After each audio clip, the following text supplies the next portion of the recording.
the psychoanalysts, I think, err too much on the side of the subject. They tend to think that too much of you is inside of you and too little of you is outside of you. And part of the reason I believe that is because of my clinical experience. I love the psychoanalysts, man.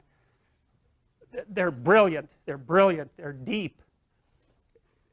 They grapple with real problems, like with the problems, when people have real problems, and I mean profound problems, they're really profound moral problems. They're problems of good and evil, really.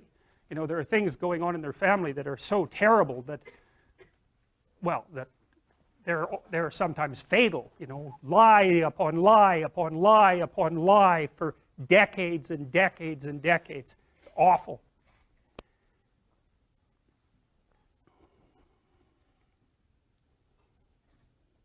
And that's not exactly inside them. It's out there in the world. And lots of the people that I see, very famous critic of psychology, I can't remember his name, but I probably will, criticized the practice of psychology quite effectively in the, I believe in the early 60s. The Myth of Mental Illness by Thomas Szasz, S-Z-A-S-Z. It's a classic. You should read it. If you're interested in psychology, read it. Like, it's a classic. And he basically said, most people have problems in living, they don't have psychological problems. And so I've experienced, despite my love for the psychoanalysts, very frequently what I'm doing as a therapist is helping people have a life that would work. You know, and you can parameterize that. It's like, what do you need? How about some friends? That people kind of like that. How about an intimate relationship with someone that you can trust, that maybe has a future? That'd be good. How about a career that puts you in a dominance hierarchy somewhere, so at least you've got some possibility of rising, some possibility of stabilizing yourself, and a schedule and a routine, because no one can live without a routine.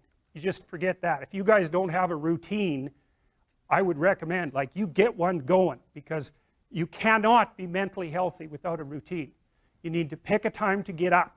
Whatever time you want, but pick one and stick to it, because otherwise you dysregulate your circadian rhythms and they regulate your mood. And eat something in the morning. I've had lots of clients who've had anxiety disorders. I had one client who was literally starving. Very smart girl. There's very little that she liked. She kind of tried to subsist on like half a cup of rice a day. She came to me and said, I have no energy. I come home, all I want to do is watch the same movie over and over. What, like, is that weird?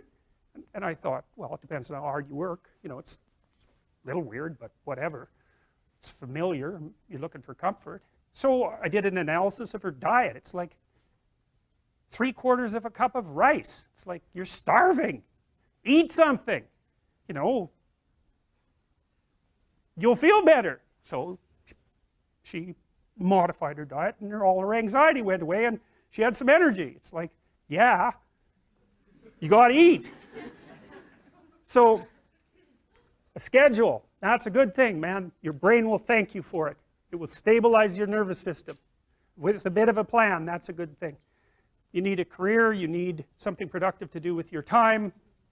You need to regulate your use of drugs and alcohol, most particularly alcohol, because that does in a lot of people.